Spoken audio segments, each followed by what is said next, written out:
Hey, good morning, everybody. Ron Hoon here. Stand by. We're about a minute away from Fox 10 Talks.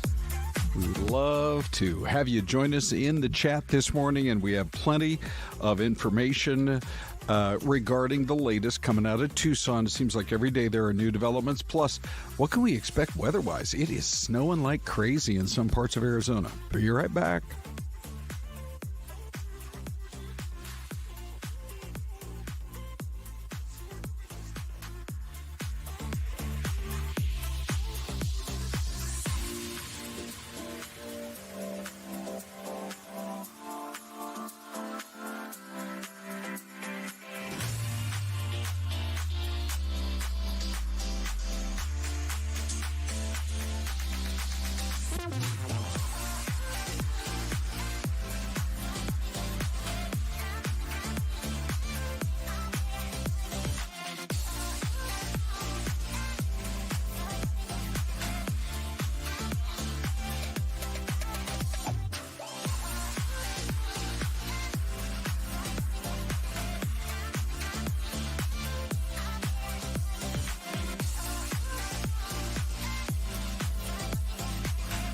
It's 10 o'clock, and this is Fox 10 Talks. Well, the story we're following this morning for you out of Tucson is that the sheriff has now revealed to us when the family members were cleared. There's been so much speculation of this case, and we've been trying basically to separate fact from speculation ever since the story broke more than 2 weeks ago. And it's really interesting what he has to say about that timeline. So that is coming up for you this morning. Good morning, everybody. This is Fox 10 Talks. If you've just discovered us, we have 2 hours of information and conversation where basically we take all the big stories of the morning, some of which are really the hard-hitting, breaking, critical news stories that we want to get to you in a longer form format. And then some of them are just, the ones that people are talking about this morning. And some are actually really kind of fun. So we have the whole gamut covered for you over the next 2 hours. And I should just mention, we're getting a lot of action here on our poll question. What do you think? What's your take on the latest government shutdown, this time about ICE? You grab that QR code. We'll watch these numbers start to move around. I'm disgusted. No more shutdowns. Get your act together, Congress. Or Republicans need to hold the line and not cave in to the Democrats' demands. Or I do want the Democrats to hold out. ICE needs some serious reforms. Also, Krystal Ortiz will be joining us in a few minutes. She is tracking this weather, which has already dumped quite a bit of snow in various places in northern Arizona. And then now what can we expect next? The real concern is it is now cold enough in the northern half of our state that when this next system comes in, it could really create some snowy and icy roads. So we're going to be talking about all of that as well this morning as we get rolling with Fox 10 Talks. Let's go to our Danielle Miller. She's been doing a great job for us this morning, and that is coming up in the next couple of minutes as she tries to get us some of the very latest for what is going on in the Tucson area up there in the beautiful Catalina foothills. It's so understandable, Danielle, that neighbors are obviously concerned. You know, people have their theories. They wonder why this particular home was targeted. And now we at least hear, although it certainly took a while, that the family members have been cleared. That's right. Good morning, Ron. Sheriff Nanos has been saying all along that everyone is a suspect at this point. Nobody's been cleared. And then just yesterday, he came out, released a statement saying that the Guthrie family, as well as their spouses, anybody in particular with the family, has been cleared as suspects. They are not on the suspect list. He was saying that, instead of being a suspect, they're victims in this case. So that was definitely one of the major breakthroughs yesterday, because as we know, there has been a lot of speculation surrounding, who's involved, who's not involved, who could potentially have done this to her. Is it somebody close to the family? Is it a career criminal? Is it somebody who is not a career criminal, just kind of petty theft, things like that? So lots happening, but as we know, that major break happened yesterday in terms of Sheriff Nano saying that the family as well as their spouse is not suspects in this case. That has not been confirmed or even brought up at this point by the FBI. We do know there's 2 investigative agencies taking over this case, Pima County Sheriff's Department as well as the FBI. The FBI has not said anything about the family being cleared at this point. Danielle, when it comes to, what is happening now in terms of hopefully getting a major break in the case, I'm not saying all their eggs are in one basket. But boy, this DNA that is being analyzed, and the FBI has now confirmed that for us, yes, that it is in process right now. But it seems to me like it is absolutely going to be crucial to developing some new leads. Definitely. And, with that DNA, it was sent to a private lab in Florida, so we're still awaiting the results from that DNA. And, of course, they're going to be putting that into a national database. So anybody who has committed a crime to where their DNA was needed for that crime, it will be sifted through everybody that's in any type of profile. So looking, nationwide. And if there's a match, then bingo, there's your match right there.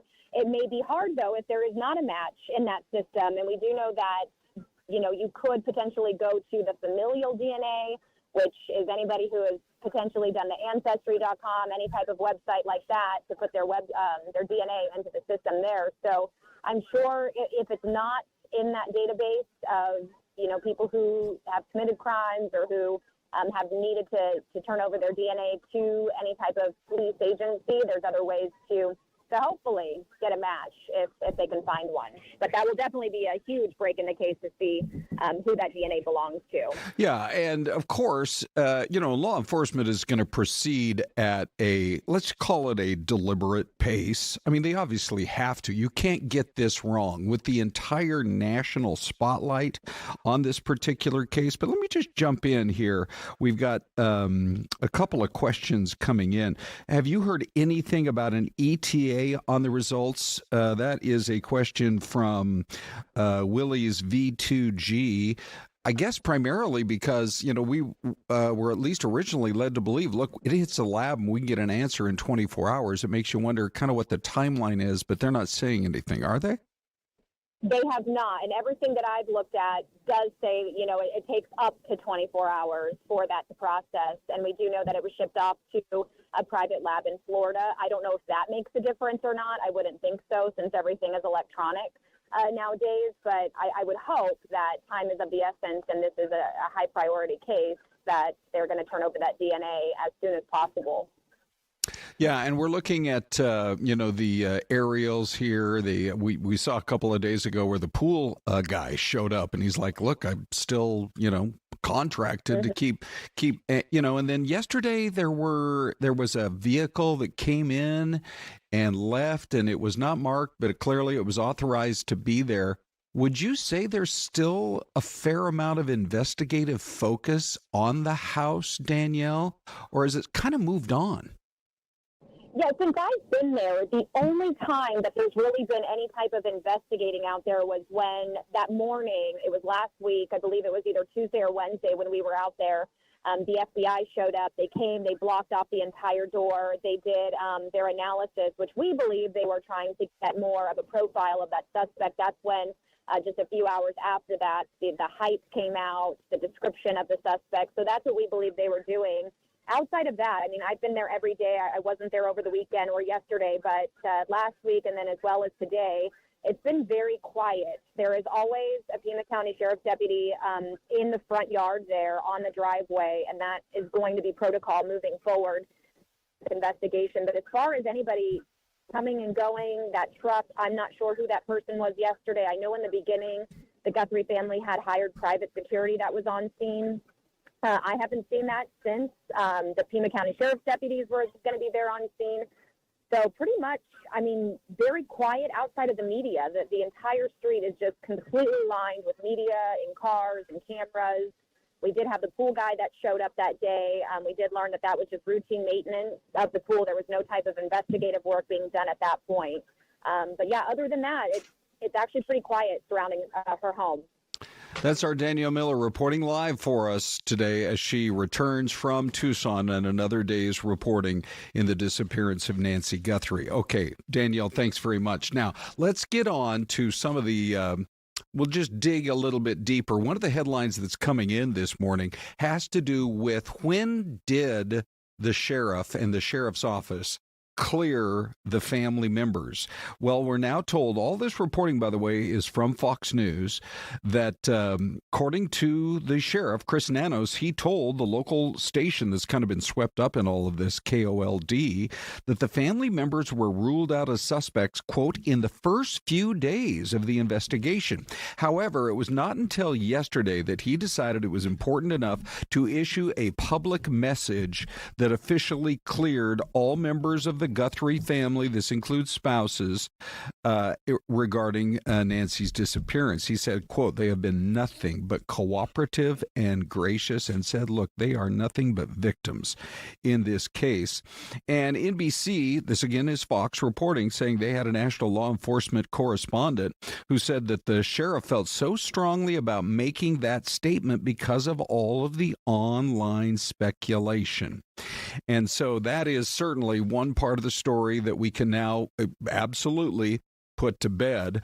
And at the same time, when it comes to clearing family members, very interesting here because Fox managed to get an interview. Do you remember the Lacey Peterson, Scott and Lacey Peterson, that case that goes back now, a couple of decades? But this retired detective spoke to Fox, John Bueller, who worked that case extensively, and said that the process that they go through, generally what you're going to do is you're going to take a look at where family members were when the abduction took place, verify their alibis, and then you're going to take a look at their friends and their associates and make sure that none of them have a criminal record or a past history, maybe gambling debts or anything like that, that would put them in a position to target Nancy. So, yeah, I mean, the investigation starts at that standpoint. That is extremely, I guess you could say, standard operating procedure for law enforcement when they're just beginning the investigative phase. But yeah, most interesting. By the way, Des joins us well. And Des, I guess they're saying that this pacemaker, they have this unique way of trying to track Nancy's pacemaker, and that is one of the kind of the best hopes of actually locating this 84-year-old beloved mother. I know. I was kind of surprised by that. We had Griff Jenkins, the co-host of Fox and Friends Weekend, reporting from Tucson as well. And Jenkins had reported that Dave Kennedy, who created that new Bluetooth signal sniffing technology, told him that the type of pacemaker Nancy has is the best. They say the best that they could hope for it, and kind of surprised by that there is technology able to potentially pick up on its activity, maybe its location. Right. So that is incredible if they're able to utilize some of this technology to do that. And in Jenkins' report as well, he even flew in a helicopter over the search area, and taking a look at some of the challenging terrain. So when you take that into consideration, the terrain, not knowing where she is for that technology to maybe help in this case could be huge. Yeah, the quote there, it's essentially 1 to every 3 minutes, it sends a simple ping that says, hey, iPhone, are you there? So yeah, it's technology that may be used in the past, but we've never known about it. Now we do, and maybe that will lead to a break in the case. Okay, so coming up after the break, we have, by the way, give us your guesses on the mystery cam. I think that house in the background might be a major clue, but we've got Krystal next on All the Weather Chat. Don't go away.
All right, everybody. Here we are with a beautiful snowy scene in one part of the USA. I don't know, there's some sort of a tent structure in the lower left-hand corner of the screen, but boy, that is a historic home. And if you guys want to give us your guesses this morning, we are open for business. We are now accepting all guesses.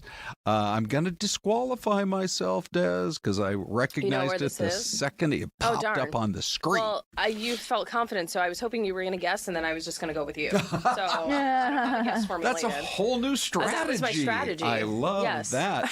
Now, so, Krystal, what's your guess? I'll go with you. Do you want to disqualify? Do you know where this is? Is it somewhere in Tennessee?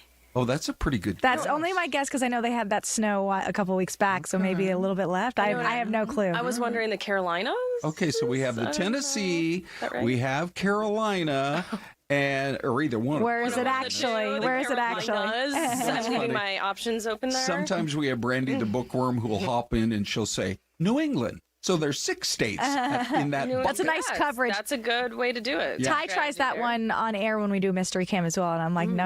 Okay. You got to pick one. Well, we'll go with your guesses today, you guys. Tennessee, or is it the Carolinas? And Linda says, looks like a house in Europe. But Des? Yeah. Oh, what's Outlaw the Dynamo. answer? Thinking it's Virginia. So here's the answer. It is, Mount Vernon, Virginia. Absolutely. Oh, you were close. Yeah. Okay, let's go back and look at it one more time. Because they got a little snow too, right? So, camera behind your view is the Potomac River.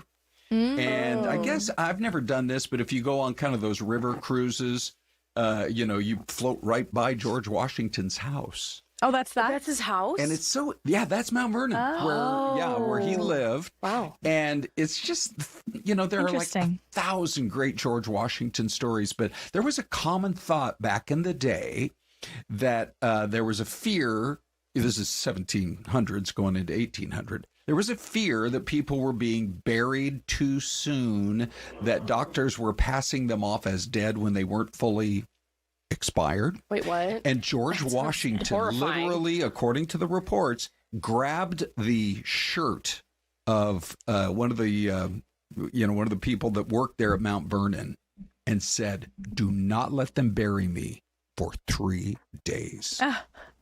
He was dead serious about it. Oh, my gosh. And once I'm gone, don't let them bury me for 3 days. And by the way, both he and Martha, their grave sites are just over to the left of the home. Highly recommend, if you're ever in D.C., take a half a day and go to Mount Wait, Vernon. I don't know if this is true, Ron, but I heard that the phrase dead ringer comes from that too, accidentally burying people before they were actually dead. And so they created like a bell system. So if you were buried, you could ring it if you woke back up later. I don't know if that's true or not, but I heard that once. Okay. We need to separate. Could be urban legend, but if it's not, I love it. Add that to your store of knowledge. Okay. And as I'm Googling it. there you go. Tell me if it's true or someone just told me a joke. I don't know. So, Krystal, first of all, I thought what we could do, Des and I, would be to tell everybody or show everybody what it's been looking like. So, sunrise this morning, it's been a kind of a slow snow season for them, and boy, do they deserve it.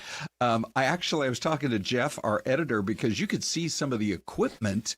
In fact, I think if you look on the right-hand side, the snow cats that they have, I think that's actually moving closer to the camera coming down the hill. You got to groom those hills, especially when you get dumped on. Mm-hmm. And they have not had a lot of practice this season with that, so they're probably excited to be rocking and rolling right now. Yeah, exactly. Make a note, Wiki Up. Just jot down Wiki Up. It's my favorite run up there. It's a green run, but I swear it's as wide as the Superstition Freeway. I'm not kidding. And so you have plenty of room to make all your turns. I love sunrise. But the other thing, Des, did you get any rain driving in this morning? I know I did. We even had ponding out in East Mesa. Oh, yeah, for sure. Yeah, I was using the wipers on my way in. Yeah. Yep. Not the whole way. When I got closer to Phoenix, it was more clear. The roads were wet, but yeah. Okay, so now we know what we've been dealing with, and Krystal is here to walk us through what we know so far, and, ladies and gentlemen, what comes next. Yeah. Well, the crazy thing is this is only the first of 3 systems it looks like we're going to have throughout the week. So we had that one at the tail end of last week, right, heading into Valentine's weekend. And now we have the one today. We've got another one tomorrow, and then one more, it looks like Thursday evening into Friday. So this is an exciting stretch for folks that have been wishing they could get a little snow. This is a view from 180 in Columbus. So this is the Flagstaff area.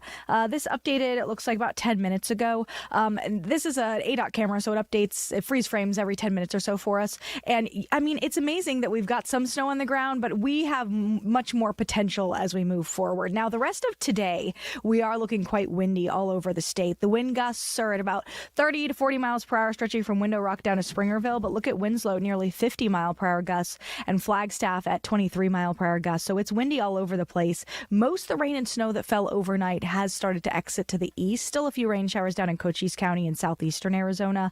But for the rest of us, we're starting to get a little bit of sun out there. And that will be the case throughout today. So you might see this and think like, oh, okay, we're done. Everything's over with. But as I mentioned, we've got not 1, not 2, but 3 systems. So the first one is rolling through as we speak. That's that cold front that brought us some of the rain and snow. The next system, I'm kind of slow motioning this for us, comes in overnight tonight into tomorrow morning. It will be more focused in northern Arizona than southern Arizona, but there is a chance of like a glancing blow, some rain showers for the valley about midday. And I specifically think the North Valley and parts of the East Valley have the best chance with that one tomorrow. But the snow could be pretty good up in the high country with this system tomorrow.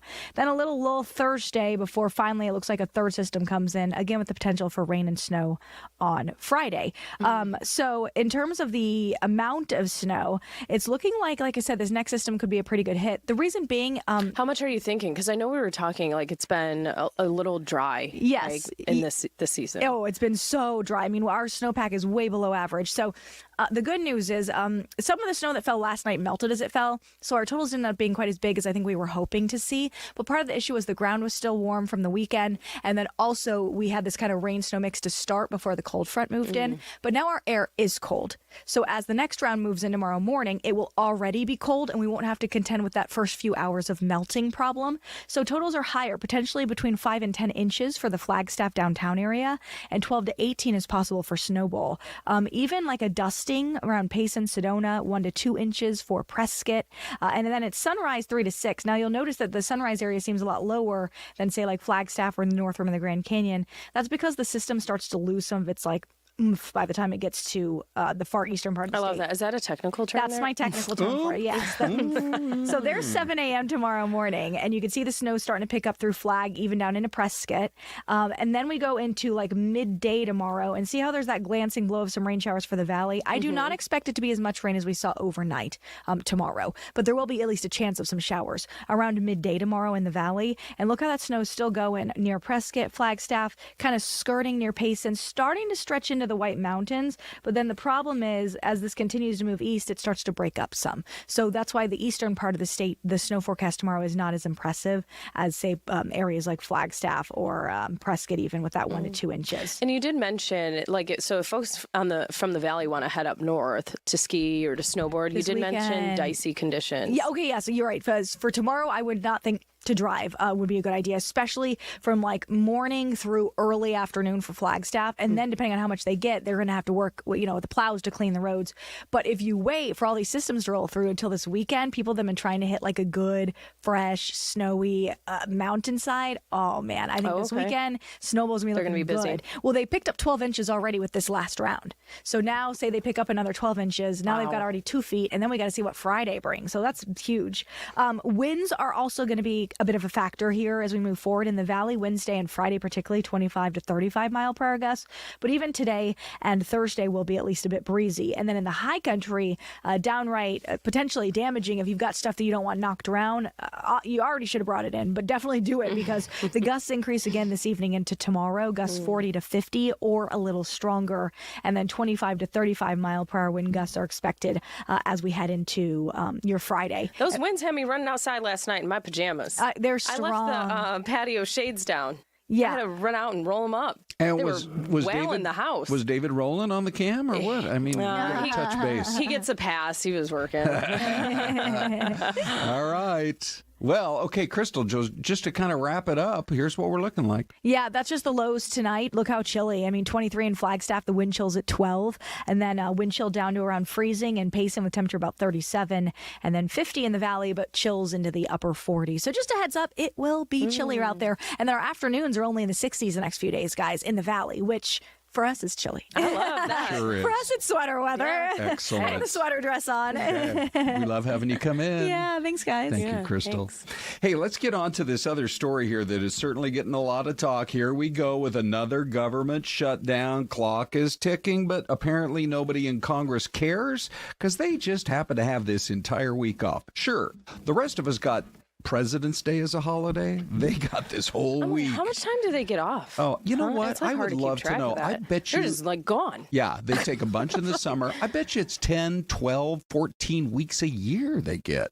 Anyway, all right, so no end in sight, and it's our poll question this morning, so here's your chance to let your feelings be known. Grab the QR code. I'm disgusted. No more shutdowns. Get it together, Congress. 6%. 73% say Republicans need to hold the line, not cave in to Democrats' demands. And 21% say, I want the Democrats to hold out. They need some serious reforms with ICE. And Des, then, how's this look? yeah, Oh, when we look wow. at YouTube here, we've Okay. got almost 2,000 votes. Yeah, we do. So 21% are saying, you know what, I'm disgusted, no more shutdowns. They want Congress to get it together. 34% say that Republicans need to hold the line. They don't want to see them cave. 45% want Democrats to hold out because ICE needs serious reforms. Let's go to Dave. He's looking at the comments. Big D. Hello, friends. Yes, you can comment on fox10phoenix.com/poll as well as on our YouTube page. Jason Gates says, whatever the reason, whichever party is at fault, they need to stop shutting down the government. The government shutdown should not even been a thing, let alone happening. Timothy E. says Trump is using ICE as a political weapon. Taxpayers shouldn't have to pay to be terrorized by their own government. Tana Thompson in Prescott Valley says ICE has not been the problem. Protesters and media bias toward the left has inflamed the drama and strife. Let ICE get the job done. And finally, Leslie Brault in Mesa says we need to stop being divided. They need to work together to bring solutions to the table rather than what is best for one side versus the other. We love hearing from you guys. Keep the comments coming. I do feel like when it's an election year, I'm just going to slide over here like this. Yeah. 3-shot will soon be a 2-shot. That when it's an election year, people watch out for issues that they think they can score on. And this may be one. So who knows where we're headed, how long it's going to last. Yeah, I mean, we've been talking about it for how long? More than a year now at this point, and we've seen tensions escalate with things that unfolded in Minnesota, and now you've got another partial shutdown, too. And it's not impacting just DHS. Right. You know, TSA and all of these other agencies, you know. Yeah. So. Okay, so it's break time. We are coming up after this break, by the way.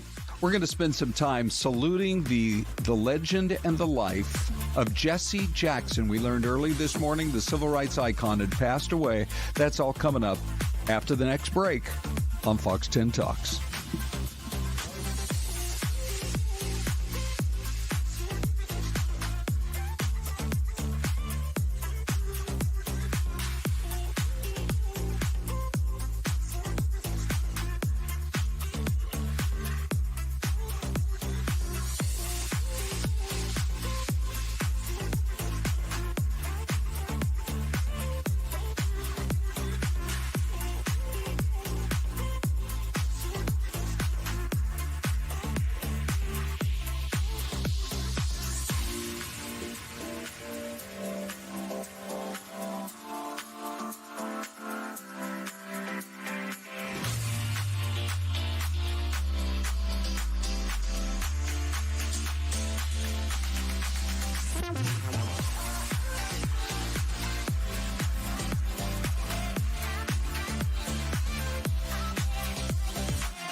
10:30, everybody. Welcome back to more of Fox 10 Talk. Celeste is off today. Ron and Des spending some time with you this morning. Isabella's going to be joining us as well in just a moment. The Reverend Al Sharpton took an opportunity earlier this morning to speak about the legacy of Jesse Jackson. And we were rolling on that. And here's just some of what he had to say. Gotten all the honors. Why do you keep going? He said, I never learned how to retire. He said, you got to remember, Al, Dr. King was killed at 39 years old. Medgar Evers was killed at 39 years old. Malcolm X was killed at 39. We were never raised to be 40 years old. He said, I woke up one day at 55. There's no retirement plan for us. And he kept going until this morning. So my whole life and the whole country and the world was changed. Don't forget, he went and got hostages from Iraq, hostages from Syria that no one else could get for this country. Never got the credit he was due, but he said to me that those that need the credit don't deserve it, and those that deserve the credit don't need it. You know, he ran for president 2 different times, and he founded, of course, the Rainbow Push Coalition. And it was so effective, and he was so effective as a negotiator to bring hostages home. And what a lot of folks called his long-distance run finally ended early this morning as he was surrounded by family and friends. Mm-hmm. Yeah. So I can only imagine what a life he lived. Yeah. All of the things that he witnessed, history unfolding in real time. And right. to be such a big part of that is just, it's in just real a big time. loss. Yeah. Yeah. Okay, so we asked Isabella to spend some time this morning just kind of looking at highlights from Jesse Jackson's life, and I know you've got plenty to share. I do. I have a full page of research I did. But, okay. I thought something nice. Well, one, he was born in 1941 and he passed away this morning at the age of 84. But he was often called the conscience of the nation, and he was a key figure both across racial and social lines. He was an American civil rights activist, a politician, and an ordained Baptist minister. That's why he has the title of Reverend. He was also a protege of Martin Luther King Jr. By the way, I'm just going to interrupt for a second. This was one of his visits to the Valley. In case you didn't see, that was Camelback in the background. And he just continued strong into his later years. I loved that quote from Reverend Sharpton, who says, look, Dr. King was killed at 39 years old. Mm-hmm. Mm-hmm. I have no retirement plan. I'm going to continue this fight to the last day of my life. But go ahead. No, I think that's so admirable. And some of his most pivotal moments include the 1984 Keep Hope Alive speech. Mm-hmm. Of course, he worked a lot, very closely with MLK Jr. He played a very big part in freeing, as you mentioned, some hostages in Syria. This was in Syria in 1984, as well as in Iraq in 1990. So as you mentioned, he did not stop working until the very end.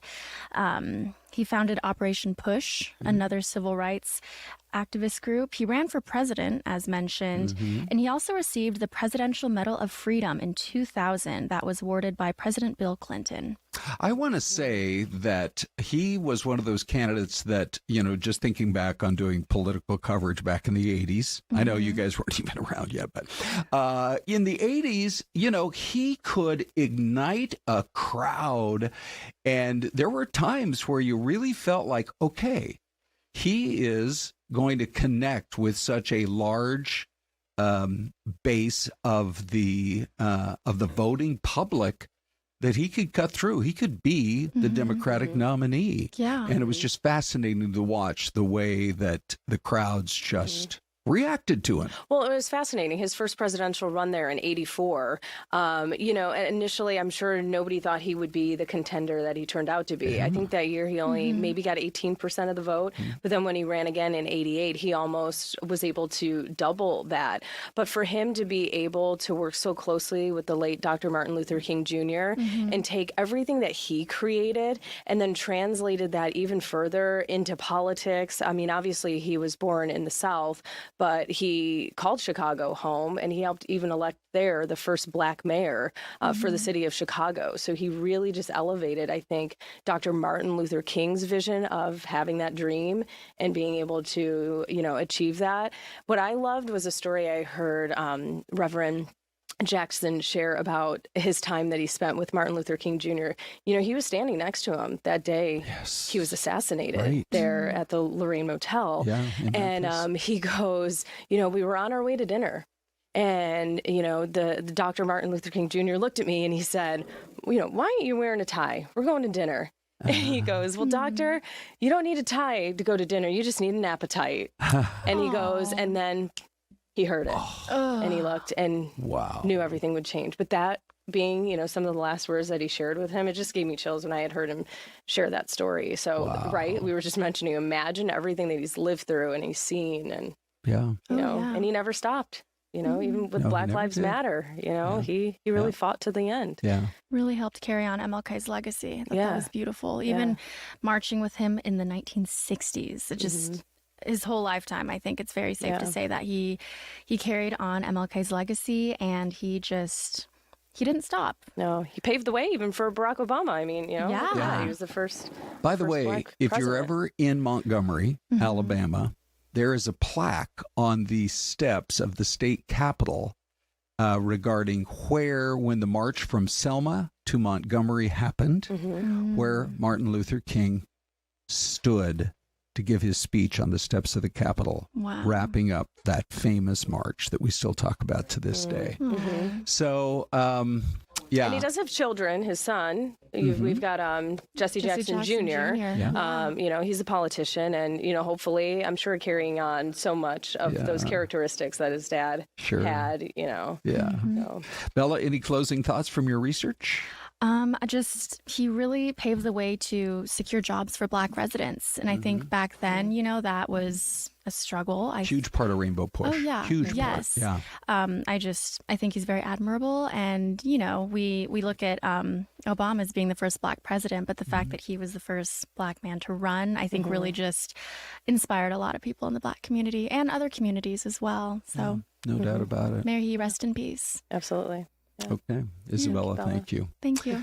Okay, 1037. We're going to it's always hard transitioning from a story like that to another one, but it is. And I don't know your breaks. I'm like, where are we going next? Yeah. Ron? We don't have one for 6 more minutes, but let me just mention that politics is wrapped up in almost every story that we cover around here. And in this one, you guys, so fascinating. Just yesterday, we were running a poll question, which every once in a while we do this thing called the poll Q, re-Q, on who would be the Democrats' best bet for the upcoming 2028 election. And did you hear, I mean, this is perfect timing on Senator Mark Kelly's part, that he, for the first time, I believe, you guys, didn't make it official, but he told the BBC in an interview yesterday that he is seriously considering it. It is a serious decision, and he hasn't decided yet whether he's going to be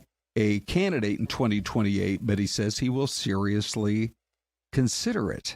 Now, he's been thrust into the national spotlight, Des. I think we all know why, because of the video that he put out there about illegal orders, right? And then the fight that he's having with Pete Hegseth at the Pentagon. And so while that continues to play out, I think even though he's been a well-known name here in Arizona for a generation, I do believe he's kind of entered the national picture. Oh, yeah, for sure. I think definitely people are starting to recognize his name. And there was obviously some chatter when, this last presidential election, like, will he run? Should he run? But I think we kind of spoke on that, like name recognition at the time. He's known here in the state, but is he known across the country? And I mean, he's obviously been making a name for himself. We know he's smart. I mean, heck, he's a former astronaut. Right? So, yes. Check that box there. Yeah, for sure. And so, when you take a look at the impact that he's already had, he's got plenty of supporters. There are those on the right who are no fan of his. But, in essence, it looks like it's one of those situations where he could very well kind of cut through the clutter, the political clutter that's out there. I just want to look and see. We're going to go to our poll queue requeue and check in with Dave right now. So first of all, poll queue requeue. Ready? We do these every once in a while. And this one has to do with yesterday's poll question, because this is fascinating to me. As the day went on, we had thousands of votes. Who would be the best choice for the Democrats in 2028? Of the three that we were talking about, look at what happened as the day went on. You know, early on, there were a lot of votes for Kamala Harris. And Gavin Newsom won, but there was a major shift as more and more people voted saying, it's AOC for me or somebody else. I mean, there are many other candidates. Of course, Mark Kelly could be in that category as well. But her numbers, I mean, she almost caught up with Gavin Newsom there, and she is somebody who really excites the base of the party. Mm-hmm. Have we heard her speak out on this? Because I think there's some chatter. People are wondering if she'll run, but right. I know. Think she's come out and really play it so close to the vest. If I was a betting man, I would bet yes, she's going to run. Money on it? Yeah. Okay, so those are what the numbers look like. The comments just kept coming in, Dave. Last I checked, there were hundreds and hundreds. Now I'm looking over 400 comments on yesterday's poll question. What have you been seeing? Yeah, love hearing from everybody. Mountain Man 4859 says Newsom has been the warrior taking on Trump that we need. I could see him being the nominee with AOC as the VP and Harris as the AG. Put Liz Warren in charge of the administration's budgetary agenda and Pete Buttigieg as Secretary of State, or switch Pete Buttigieg and AOC. Both would be great in either role. And then Borgia says, I would vote for Jasmine Crockett. I will vote for whomever isn't a Republican. Really interesting takes on all sides here. Keep them up, guys. Okay, that's Dave with the very latest on that. And don't forget, we have today's poll question. Yep. You can still go, by the way, you can still vote on yesterday's poll question. You can vote on all of them. Yeah, you can go back in YouTube to 3 weeks ago. I don't know how far back we'll see your vote, but right. Okay, we have another candidate for governor coming up right after the break. But first, I just wanted to mention, Des, there's a report now that another $100,000 has been offered in the search for Nancy Guthrie. This is an attorney in Milwaukee who says he personally will pay $100,000 for anybody who has the information that leads to an arrest in this case. Mm-hmm. And so, while the story, the incentive is there. Yes, absolutely. Let me just see. This is Michael Hoopie, who's a prominent attorney in Milwaukee. He's also the president of Crime Stoppers. He said, look, we'll jump on this. Maybe we'll see other people do it too. Let's get that reward money growing. Let's get this case solved. We'll be right back.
And we are live with a view for you right there. You know, this is what's confusing to me, Des. That's obviously Manhattan. You can see because the Chrysler Building.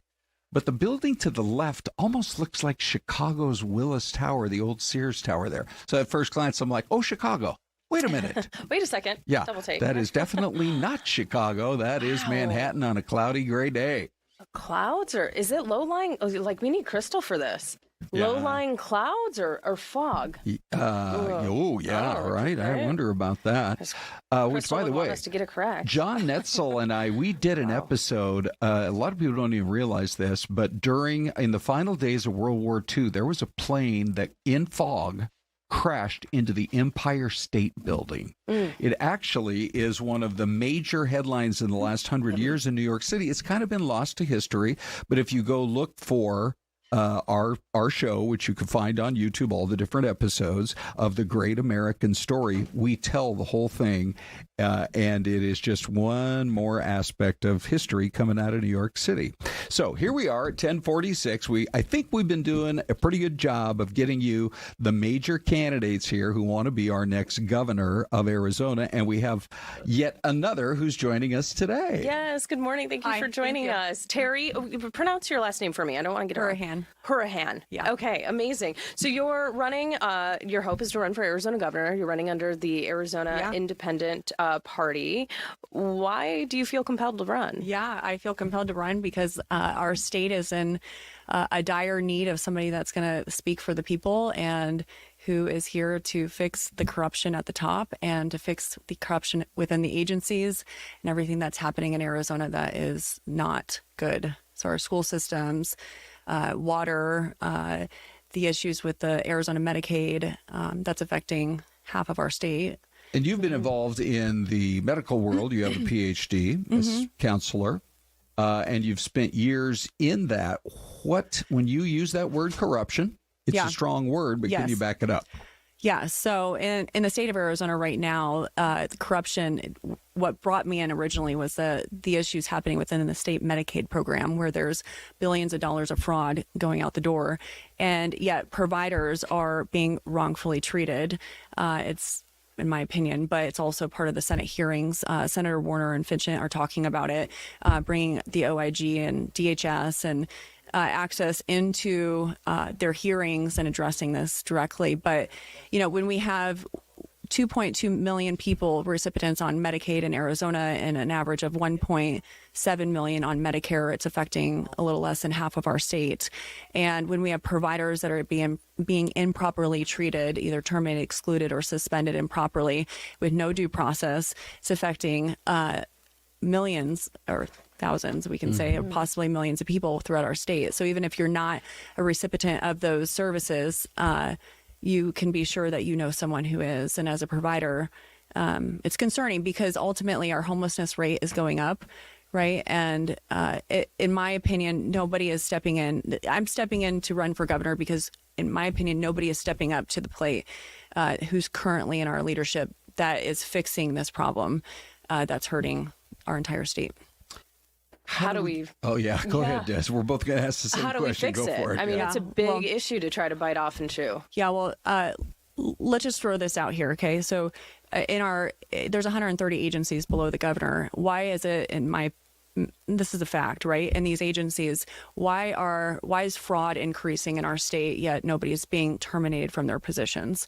Why is there not an overhaul of people being removed from the positions of which they serve? And it's questions that Senator Finchin and Senator Warner asked at the hearings, as well as to Vanessa Templeman, who's the Inspector General of the OIG. Why is nobody being removed from their positions? They're not being removed, they're actually being promoted. And therefore, I would come in and remove a lot of the leaders in these agencies through, I wouldn't do it immediately. Some of them I would do immediately because I know there's a lot of people hurting people. And that's just a fact that providers are hurting today across the state of Arizona. And yet I was talking to somebody the other day who, I don't know what's going on with access, but they were saying how almost impossible it is now to even get through to somebody. Yes. What is going on there? I mean, people who legitimately would qualify are reporting just almost unbelievable wait times or so much bureaucracy They can't get enrolled. Providers that are active providers are not getting paid. And that's not across the board. Of course, some are, right? It's not a static fact, right? But there are thousands of providers. And again, you can watch the Senate hearings that have gone on.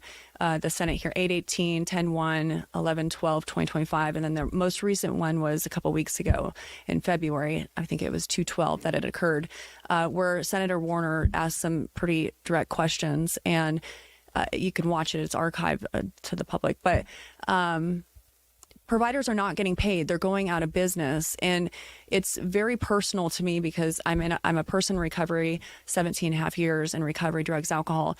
And I got schooling and all of this to help people. And it's our communities that are suffering. And I believe that it's also the homelessness. And I think that people in leadership are not looking at the problem and they're not helping these people. And I think it's a very sad situation, but we're going to see a lot of people dying. We're going to see our homelessness rates go up. There's just going to be, and if people think that, oh, well, I'm not on Medicaid, I'm not on Medicare, it does affect you. If the state is imploding in the healthcare system, that's our largest healthcare system in Arizona, which is Medicaid, Medicare, then we are all going to be affected by this, and we are being affected by it. And so you obviously have a greater depth of knowledge, I would, because of your personal experiences and your time in the field, than maybe any other candidate. We'll see. We're continuing to talk to them. But you are not a Republican or a Democrat. How do you win an election here when the two parties are so strong? Yeah. So, well, my mind went straight to God, right? I think at the end of the day, I have a great faith in God, and I say to people, God makes the final decision. But that off the table, I think it's connecting with people. I also think that this is not a celebrity position, of which many people in our community believe it is. Teri, how are you going to win without millions of dollars behind you? Well, it's my opinion it doesn't take millions of dollars, nor should it. It shouldn't take millions. This was a public service job that I'm trying to go into, right, essentially. And I shouldn't have to be a celebrity. I've had reporters ask me, how much money do you have in your fund? How many signatures do you have? Before, and they're not asking other candidates this. So the fact is that I don't have millions of dollars behind me, but it's my position that you don't need to. You need to have the desire and the motivation. I'm out there 8 hours a day, 7 days a week, petitioning, meeting people. And I do, so it's, yeah, go ahead. Oh, sorry. I thought you got me on. No. So, it's a push and the desire to connect with the people. I am part of the community. I say that all the time. I am part of the community. I am not a career politician, and I don't want to be a career politician. I want to come in I have a mission to save Arizona and to save all of us in it. Yeah. If folks want to meet you, they want to speak with you, they want to really talk about some of the issues that they feel passionate about, how do they connect with you? Yeah. So one of the other things I'll say with that is I'm accessible. So whereas I challenge other people, reach out to the other candidates, reach out to the people that are currently in office, the likelihood that they'll reach back out to you is very low. And I say that with a personal experience that I did the same thing and never got a call back or never got a word back. And from the leaders I voted for. And therefore, with me, you can reach out, Teri, and you can go to my website, teriand4az.gov.org. You can reach out to me. You could text me. My personal information is on there, and I will respond and talk to people because that's what's important.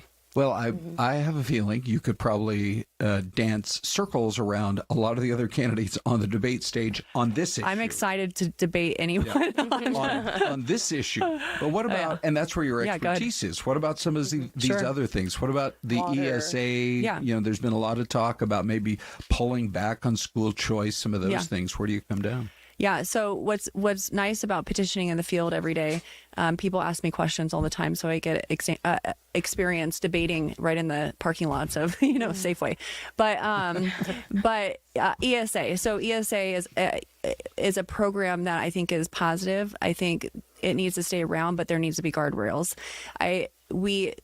What I have seen, or what, in my opinion, there are good programs put in place, such as funding for children with disabilities, and then it's removed because fraud starts to happen. or let's just take a most recent one with the Department of Child Safety, DCS. I am a mandated reporter in Arizona, and it's concerning to me when the governor goes on and says, I've increased it by 50% to families to encourage other families to come in and have children from foster care homes. And I think that's concerning because there's no guardrails that I've heard of. And in my opinion, we're going to have perhaps families that don't even want children now doing it just for the money. And that is really concerning to me. So back to the ESA program, there needs to be guardrails. Yeah. And where do you stand on water? I mean, obviously, there's a big fight that continues. And if we can't reach an agreement, then by the end of the year, October, we can have the federal government involved. Your quick opinion on that. Okay. Yeah. Well, it's not really.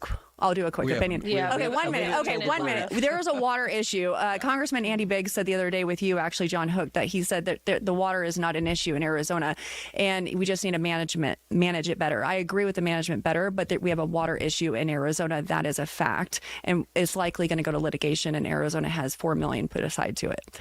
So I'll go with that. Okay. We'll continue to fight for water. Tell us about that website one more time. Yeah. Okay, Teri for azgov.org. All right. Yeah. Thank you. Thank you. Your time.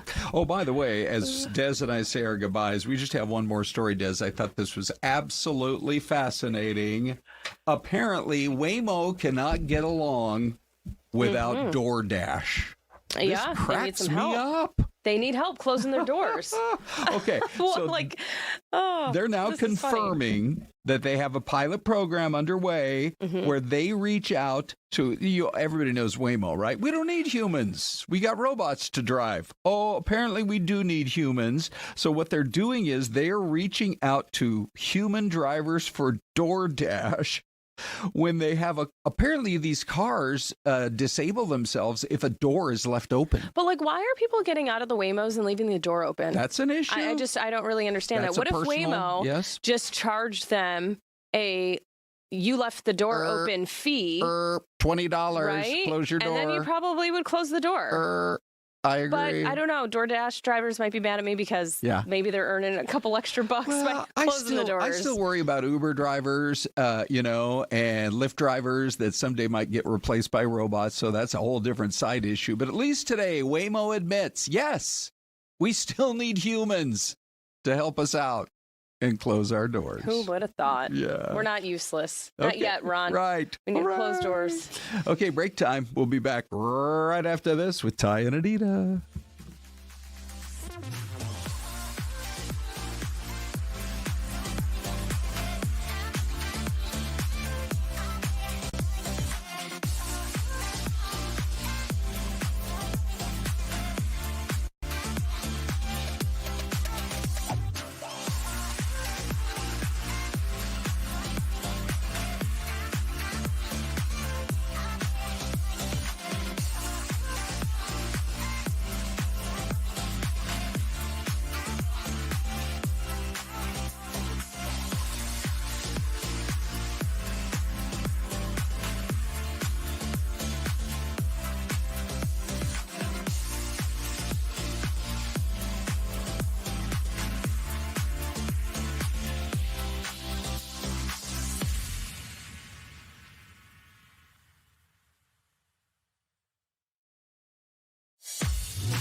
They're on. They're on. Mine says the mics are on. We're having issues says they're with on. mics. Can you guys hear us at home? I think we can. All right, we're good to go.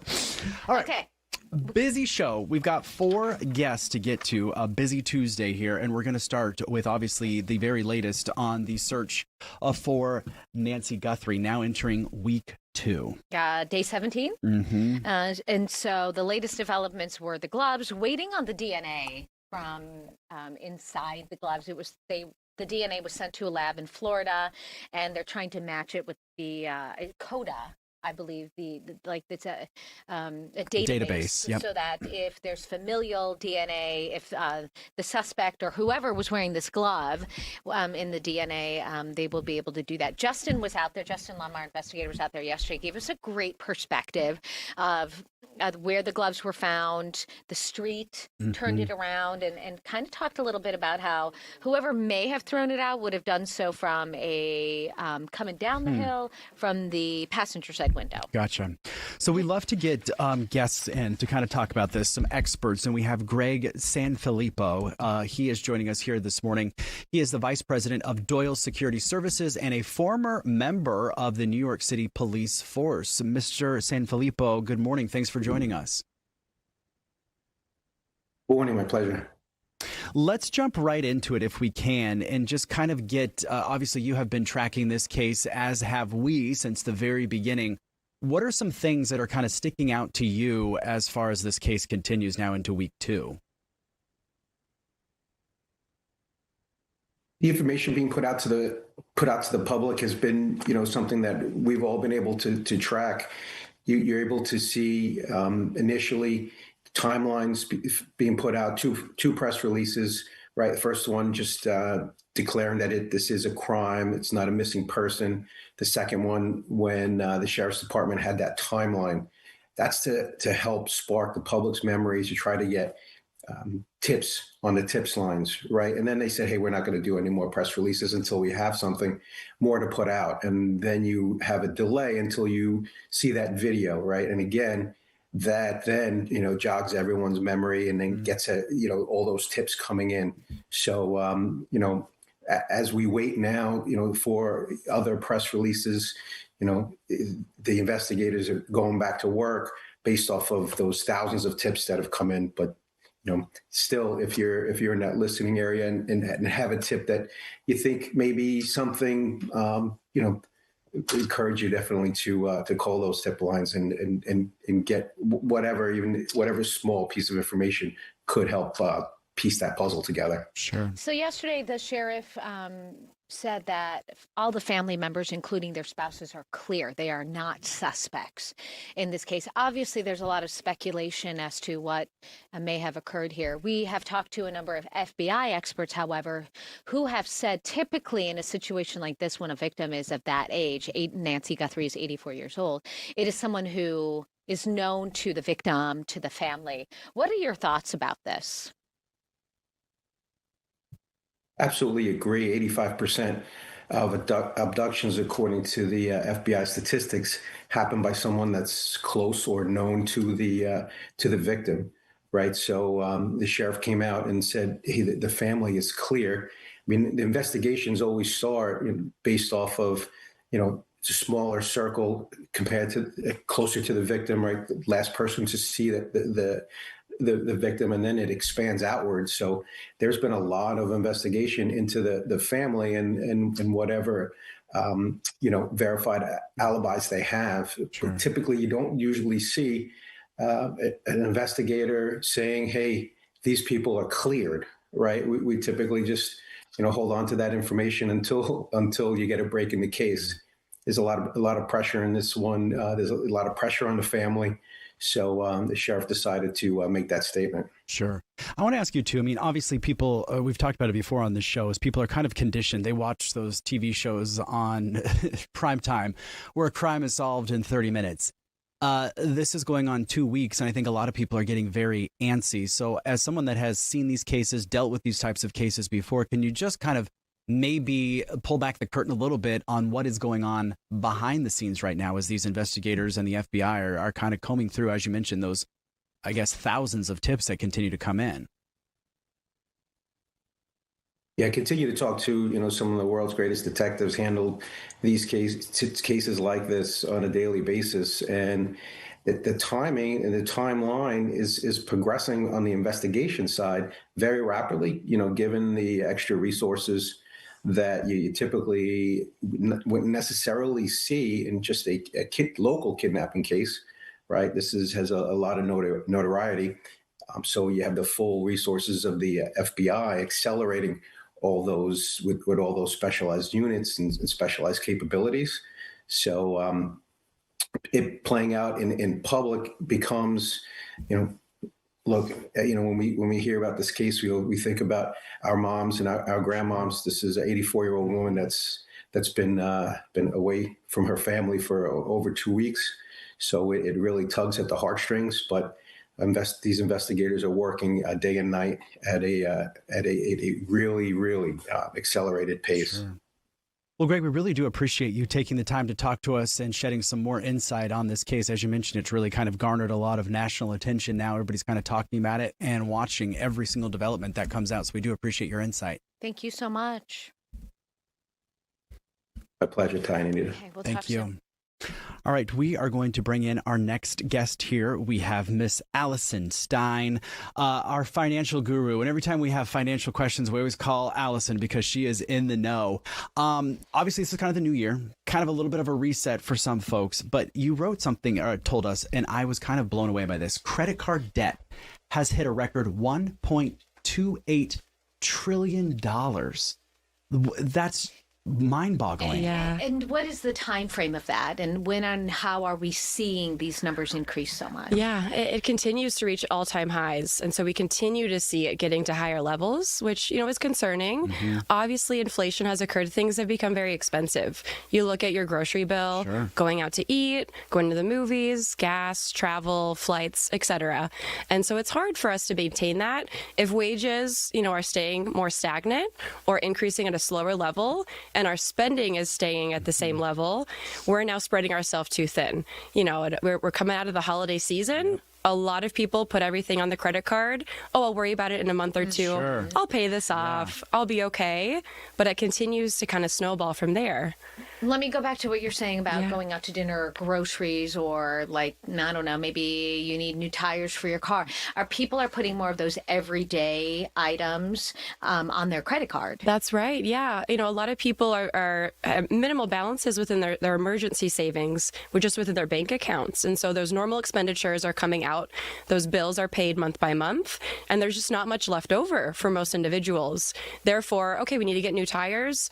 We don't necessarily have enough per se within that checking savings. So let's put that on the credit card, and let's kind of just wait a little bit till my next paycheck. Hopefully things, I can tighten things up elsewhere. So yeah, a lot of those expenditures, they're getting put on that credit card, and interest rates still remain elevated. And so those credit cards, they may be at a 20-30%. And so it's very, very difficult for us with that compounding interest negatively for us to pay that off. Even if we're making substantial payments more than that minimum, we're still remaining that balance on there.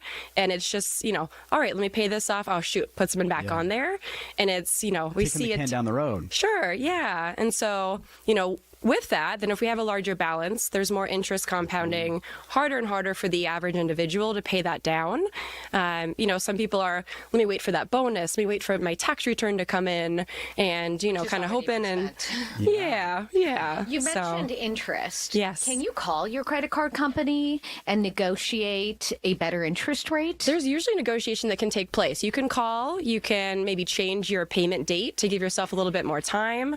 You may be able to negotiate depending upon the institution that it's through, what that rate is. Some of them are going to have more flexibility than others, or you can move that balance to a different credit card, give yourself a little bit of time with a lower or zero interest. Some people will put that on their home equity line of credit and pay that down instead because it has a lower interest rate. So you're kind of moving things around, playing this game. If that can help save you interest, that's good, but still it's harder and harder for them to keep paying that off.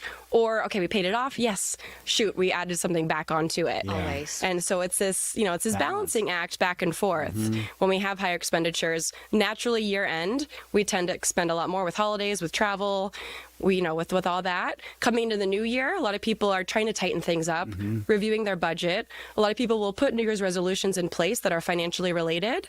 Unfortunately, it's hard to stick to New Year's resolutions. We see, we're already decently through February, and a lot of people have gotten busy and this and that, and things come up. So it's just that consistency. It's very difficult. If you do have debt like that, I mean, can people hire you or like a financial planner to kind of help them with that? Yeah, that's one of the first things we look at. Is a lot of people think that you only help high worth individuals or people continue to grow their money, but you can help them kind of get no matter what. We want to look at that cash flow, what is coming in and what is going out. Your inflows, your income, any other sources of income coming in, and then all of your expenditures. In a perfect world, our needs are about 50% of our income, our wants are about 30%, and then we have 20% left over for saving and investing or debt pay down. I want you to ask Anita what her wants are. What percentage are your I've actually been doing really, really well. Good. I think one of the things, every January I say I'm going to shop my closet. I love it. Yeah. And I did. And then you're like, hey, look at this. Do you think this? And I was like, Anita. I know. I'm like, should I buy this? And then Ty tells me no, and I don't. I listen to him. And so I think that's a really good tip, you guys at home. If you have any questions, by the way, you can watch this on YouTube and chat with Allison and ask her some questions. I think having a buddy or a spouse or a friend. A work spouse? Yeah, my work husband, who I ask my husband in real life, I'm like, do I like this? And he'll say, it doesn't do much for you.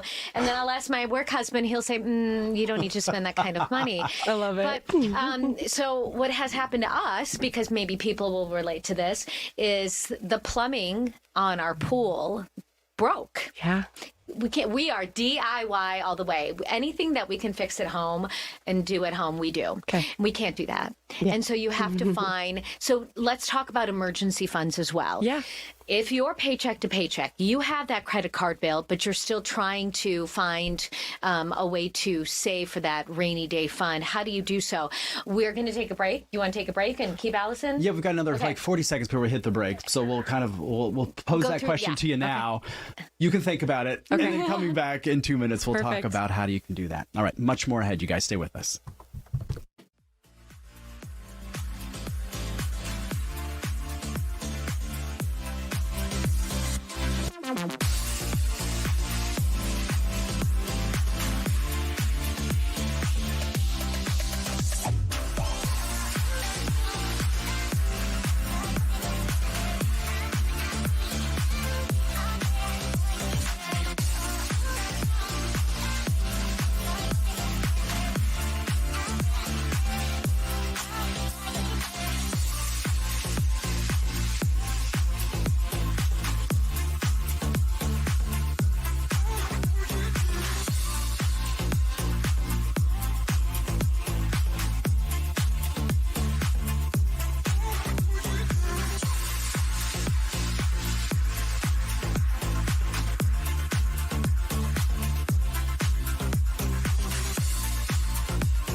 All right, welcome back. We have Alison Stone with us. If you're just joining us, we're talking about kind of getting that finances in order. Now this is kind of February, good time to kind of check in. And Anita posed a great question. How do you kind of bolster that emergency fund? Yeah, I love that you brought that up. It's so important. That goes hand in hand with credit cards. If we don't have that cushion there in savings and we build that up with a credit card, we can't pay that off. In a perfect world, we want that 3 to 6 month buffer, 3 to 6 months worth of our expenses in our savings.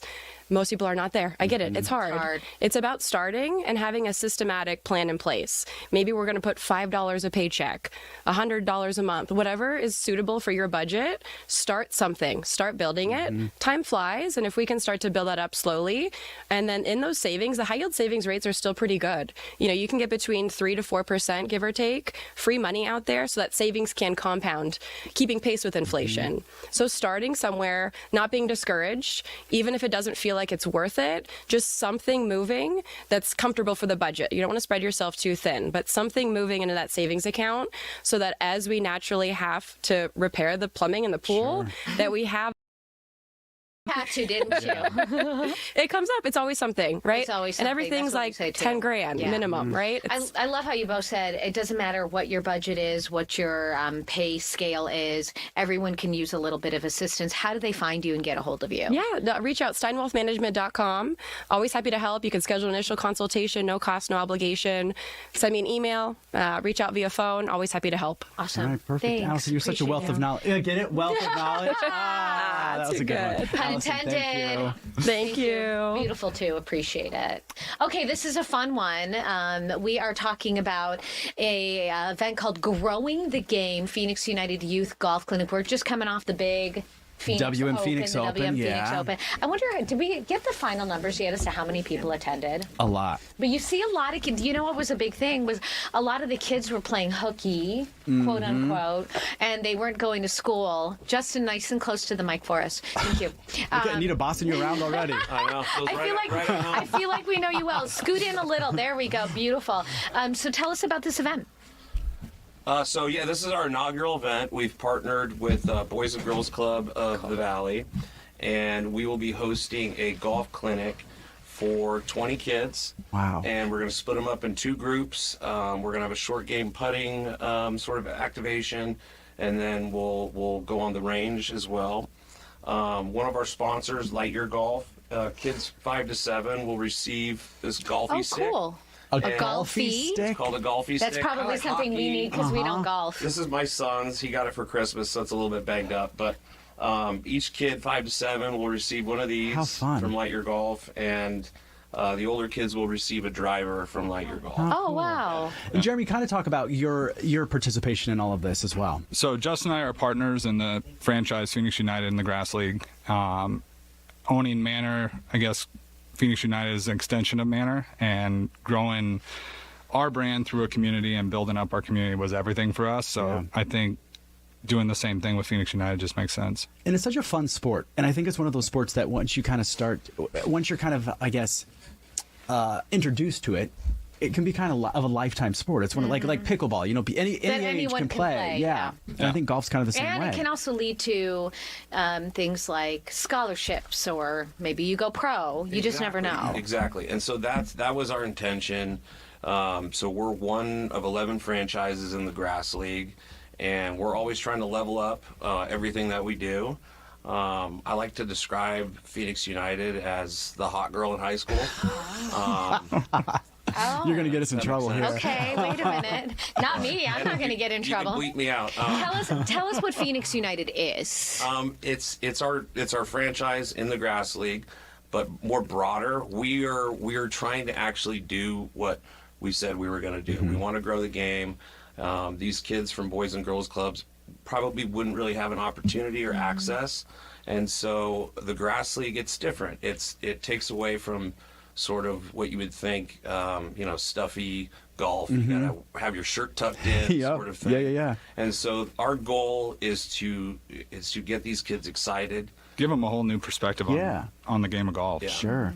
Now, have you done this before in years past? No, this is our first. This is the inaugural. Yeah. So where did this whole idea kind of come from? Brain trust right here.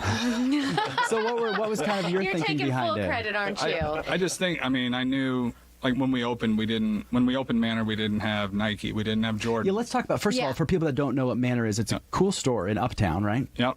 And coming up on 10 years. Wow, good for you. Yeah. And tell us about Manor. So, I mean, the way that we built our brand was we partnered with local artists, and like artists that didn't have a space to hang their art where they could hang it. It gives us a new identity. It gives, like, it's always interchanging. Sure. And it just kind of grew from there. And so this idea, kind of what you were saying, I can do this again with introducing kids to golf. Yeah. And we've always tapped into golf through Manor. It's always been kind of part of our DNA. So it only made sense to buy a franchise when we were approached. So did you guys play growing up? Golf? Yes, on and off. I played. Wish I would have played more, but yeah, I'm still trying to learn how to play. Well, I think that's the other thing that's kind of cool with golf is you're kind of always like honing your skills. You never become, unless you're a pro, right? Like super good at it, right? Because you're always learning, they're tweaking. working on everything. Yeah. That actually brings up a good point. So for the golf clinic.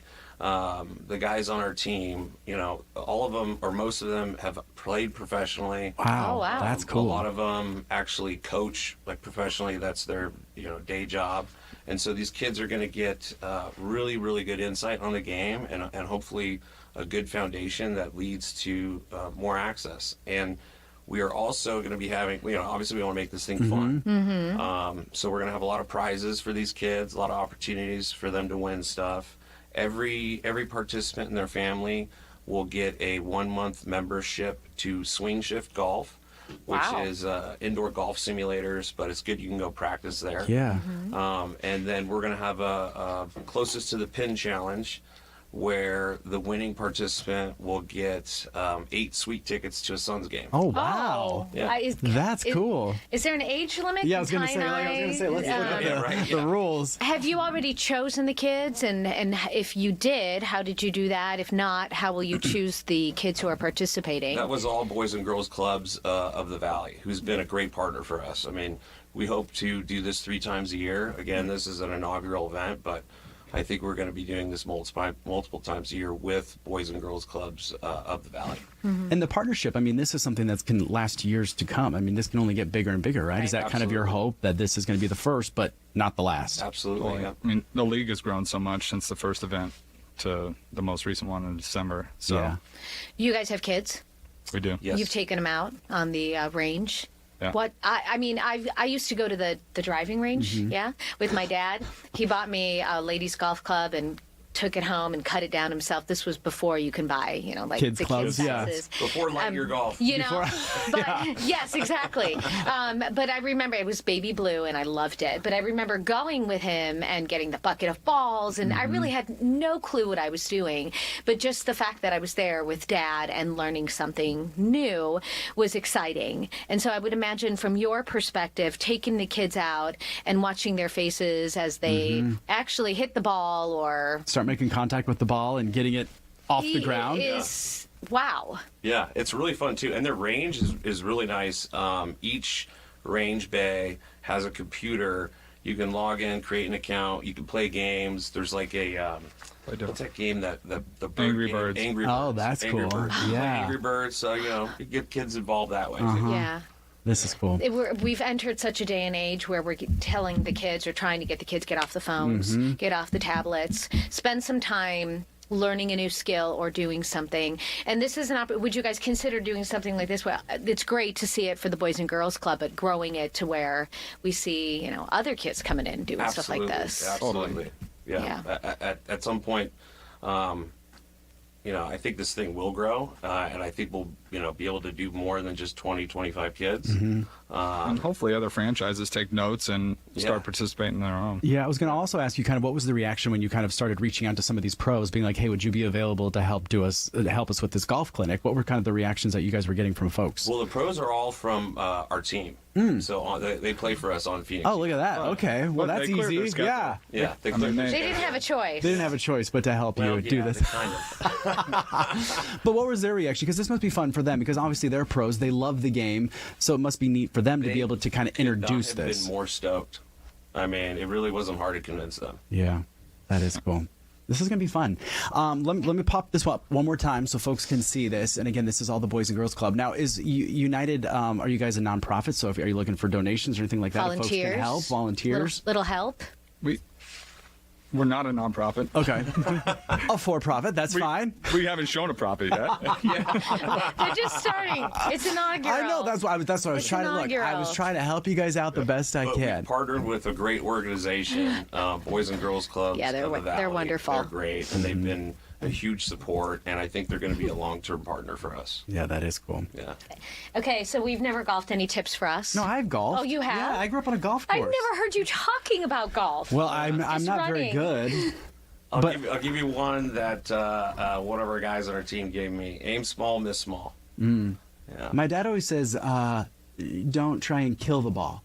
Just make contact with it. Because like when you think you're like want to do like the Happy Gilmore thing, right? It's tough. But you don't want to do that, right? The same problem. Yeah. That's where you're getting all that aggression out. Yeah, on the golf You course. go after work. That was Travis Kelce's. Did you watch him? I just saw him get interviewed. Yeah. So you guys were at the Open? Yes. How did that go? What'd you do? All week. I was tired. I got 2 IVs. Oh, look at you. Get that B12 going to keep you going. No, we're entertaining clients. We've been at the same suite for 5 years or so. That's cool. It's become one of our clients' favorite things to do. All right, so Anita and I are maybe looking for an invite to that suite next year. You got it. Yeah. And maybe some free golf lessons. Yeah. I don't think we're allowed to ask. Come out on Saturday.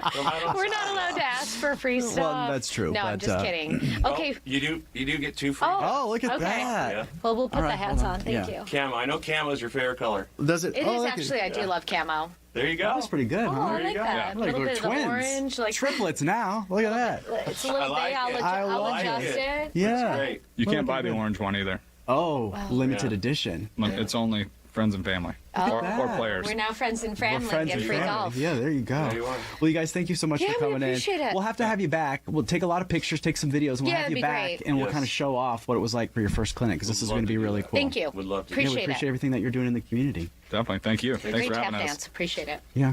All right. So coming up in just a few minutes, you guys, I'm hanging out with Ron because Celeste is off today. Oh, you so, are? Yeah, I'm hanging out Are you for... not doing the noon with me? No, I'll be there. I just am going over some of the notes from stuff that Okay, he's good got luck. going on coming up at 11. I'm going to go take a break. All right. Have a good one. Bye. Great job, guys. Great job milking it, guys. That was great. Well, our other guests didn't show up, so we were like, That's why we kept saying, like, keep talking. Good on you, dude. Thank you. Thank Appreciate you. it. Appreciate it.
Well, here we are continuing now. And by the way, just for contrast's sake, Ty, it's Ron and Ty hanging out with you this morning. How about that?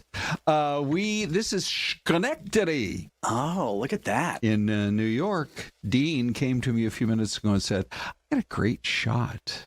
It looks cold, doesn't it? It does look super I got to Google exactly cold. where Schenectady is. So I think it's kind of up there by Albany. Oh, okay. You know, so if you go north from New York City. Yep. So Utica's nearby. Okay. And there was once a rumor that Utica was the setting for the TV show The Simpsons. Oh, really? Yeah, that's what Springfield originally was. Yeah. I mean, I don't know if there's ever any truth to that or not, but let me just punch up. This is contrast now. Compare and contrast. You choose where you want to live. Ready? We got that one, or we've got, look at that. I'm going to say, I'm going to stick with what we've got going on here this morning with that blue sky out there. Finally, starting to see some of that blue sky. It's beautiful. So it's funny because when Ty comes in, we always get the weather check and the traffic check from him. And it really wasn't bad for you. When I was driving there earlier this morning, by the way, this is not me. But I'll just show you this video. Oh, this was early this morning. This is kind of what it felt like for me coming in from Mesa. When I went on the air with the ladies, I said, ponding alert. We're having ponding out in Mesa. It was coming down at a pretty good clip for some areas. Right. When I woke up, I live in like the north central portion of the valley, or of Phoenix. Of the city, sure. Yeah. And really doesn't see anything. I had to look back on the camera at home to see when we started to see rain, and it really started to come down in my neighborhood right around 2 o'clock this morning. But by the time I got out, it was just a couple little puddles, not ponds. Sure, ponds would be a different story, Ron. But some puddles. We did have to deal with some puddles out there. Holy cow! I had to dodge one pond when I was driving in this morning. That's for sure. All right, so the weather obviously is going to continue to be one of our big stories. I'm Ron. And ladies and gentlemen, here's Ty. There you go. Pretty cool. We don't get to hang out very often here. I think we anchored was like during the pandemic. You and I were together like during the pandemic one time, and that was like the last time we got to hang out, just us. Well, the chat box is going to love it. I can just tell you right now. I'm just ready for the people's fingers are on fire. Yeah. So anyway, we got the word early this morning that the Reverend Jesse Jackson had died. And, talk about a life of an impact on this country. Sure. Al Sharpton took to the microphone earlier this morning to, I guess, just remember a life so well lived. And a lot of what he had to say was really great. So we have some of that for you right now. Jesse was born out of wedlock. He taught me, his slogan was, I am somebody. It's not how you're born, it's where you go with it. So he made me believe even a kid on welfare in Brownsville, Brooklyn, could be somebody because of Jesse Jackson taught me that. Look what he did, born out of wedlock in Greenville, South Carolina. If he could do it, I could do it. I once said to him, you already in history, you've gotten all the honors, why do you keep going? He said, I never learned how to retire. He said, you got to remember how Dr. King was killed at 39 years old. Medgar Evers was killed at 39 years old. Malcolm X was killed at 39. We were never raised to be 40 years old. He said, I woke up one day at 55, there's no retirement plan for us. And he kept going until this morning. So my whole life and the whole country and the world was changed. Don't forget, he went and got hostages from Iraq, hostages from Syria that no one else could get for this country. Never got the credit he was due. But he said to me that those that need the credit don't deserve it, and those that deserve the credit don't need it. Well, I'm going to make sure as long as I'm alive, he gets the credit. Yeah, and so then, this is what I especially love, Ty. If you look in the background, there's Camelback right there in the background. He did make multiple visits out here to the Valley.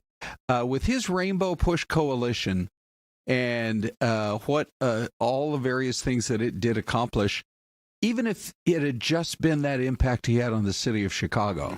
But he made sure that his impact was really felt around the country and around the world. Yeah, I love what his family said in the statement after they announced that he had died at the age of 84. They called him, quote, a servant leader to the oppressed and the voiceless. And I think the more we kind of hear about his legacy on this Tuesday, I mean, it really speaks volumes to he did exactly that.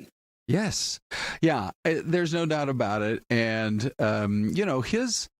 his ability to connect with both people one-on-one, but the crowds. Yeah. I remember politics in the 1980s. He had two campaigns. One, I believe, was in 84, and the other was in 88. And especially that 88 campaign, there was a while there where it looked like he might very well be the Democratic nominee. And, it's fascinating to think the impact he could have had if, in fact, he had been elected president of the United States. He really had a strong chance back in that second campaign in 88. I was listening to NPR this morning, and they were playing a portion of that speech. Oh, really? Of one of his speeches, and how they were calling it like one of the most galvanizing speeches that they had heard. Yes. Of him, trying to reach across the aisle. And this was when politics were, would you call it kinder? Maybe not kinder, but not as I don't know. Yeah. Tough? Well, I don't know the right word to use. We've always been kind of divided in that way. But in the 80s, it was well known that the number one Republican and the number one Democrat at the time, who both happened to be Irishmen, Ronald Reagan, the president, and Tip O'Neill, the Speaker of the House, Tip would come over in the evenings to the White House and tip a few with Ronald Reagan. And these two Irishmen would get all kinds of stuff solved. Yeah. A Republican and a Democrat. How about that? Yeah, it does feel a little bit different, but a lot of recollections. I'm sure there'll be a lot of really great stories that come out in the coming days. For sure, yeah. And we do have a guest that should be here any minute, you guys, to be talking about kind of the legacy that he had here in Arizona as well. So hopefully they're on their way. Yeah, for sure. In the meantime, all eyes on Gilbert, Arizona, because what is the deal? Can you believe this? No, the town of Gilbert will decide tonight if residents are going to shell out even more for yet another utility rate hike. Yes. So they're going to be voting on this tonight. There's two plans, Ron. Okay. So the one proposal would increase water rates just one time by 25% starting this April. Yes. The other plan would increase the rates annually by 14%. So one in 2026 and then another in 2027. So you have to kind of choose your poison here. I was going to say, one big 25%er, or if you want to kind of, spread it out over a couple of years, then you're adding up to 28%. I mean, neither of you nor I are math whizzes. But I can do the math there. Correct.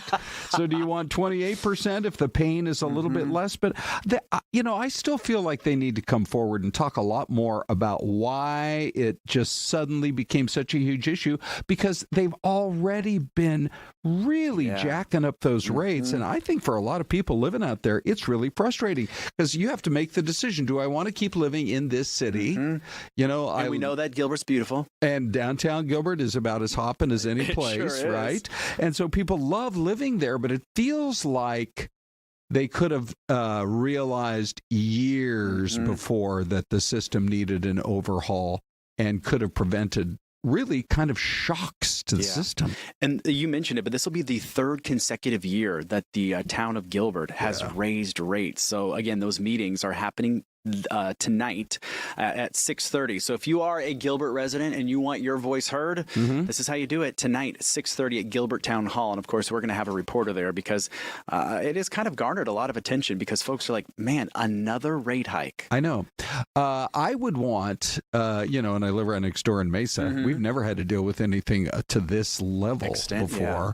But, I would want guarantees. I would show up to that meeting and say, I can't believe that you guys have handled it in this situation, but it is what it is. I bet a lot of people I want guarantees. Ron Hoon could go as their proxy to deliver an impassioned speech to the town council there. Yeah, there you go. Like I say, living in Mesa for all these years, which the funny thing is, Renee and I moved 25 minutes away. We sold our last house. This was like 5 years ago. We moved about 25 minutes away, and we're still in Mesa. There you go. That just shows how massive that East Valley is. I know. Isn't it? For a guy like you, growing up in a little town like Park City, Utah. Amen. Where it took me, 20 minutes to go through the entire town, and then you were done. Right. Yeah. Of course, there's that one stoplight there, as you get close to the ski hill. Everybody's got to go through that one stoplight. Which, by the way, Ty, I just have to mention, my daughter, she lives up there. And her husband, Nick, like you, has a dad, by the way, who's recently retired as a Delta pilot. And they went cross-country skiing this last weekend up there. And Was it just rocks? It was dirt and rocks and a little path, I think of man-made snow. It's been rough. Oh, man. It has been a folks. brutal winter up there. So I was kind of rubbing it into my dad because he was talking about how dismal it's been. I was like, well, we're getting a lot of snow here in Arizona. Yes. In the northern part. I know. What did they say, 12 inches in the past 12 hours? Yes. And then we had a story yesterday. It's so cold, so freezing up in Wisconsin and Minnesota that there were some guys, they have been ice fishing because the lakes up there have 2 feet of ice. They're so thick. They set up a bar up there. They're like, come on out and have a drink. It's authorized, by the government or whatever.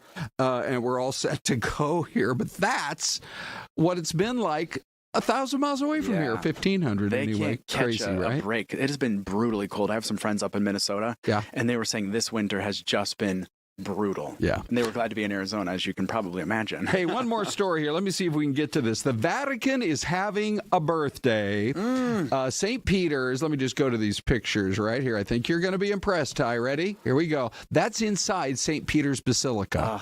You can't even fathom, it's like a football field in there, both height and depth. And they're having their 400th anniversary celebration. So they're going to be making a bunch of changes, including an improved snack bar. Oh. You got to have snacks, right? Right? And they're going to let people go out on the terrace, which I'm not quite sure where the terrace is, but I do know when we did the tour, here's Renee and me when we were on the tour, you actually get up really close to, maybe that is the terrace. I don't know. You have to book one of the tours, But my favorite part was the Pope Mobile in the basement. Did you go and see all the different Pope Mobiles? No. It was the coolest part. Oh my gosh. Well, now I there was a lot of cool stuff, but the Pope Mobiles. Right. I felt like it was almost a Grand Canyon moment. I don't know for you, but when I first saw that dome, people, the first time they ever see the Grand Canyon, when I first saw that dome, I'm like, what? Yeah. It's that big. I really wanted to see the Sistine Chapel, but then I was told no photos in the Sistine Chapel. Yeah. I didn't take one because I didn't want to get... I snuck one. Oh, yeah. The alarms are going off. Come and get me now. Right. Look, it's break time right now. It's Mystery Cam. Where do you think that is? Give us your guesses. We'll be right back.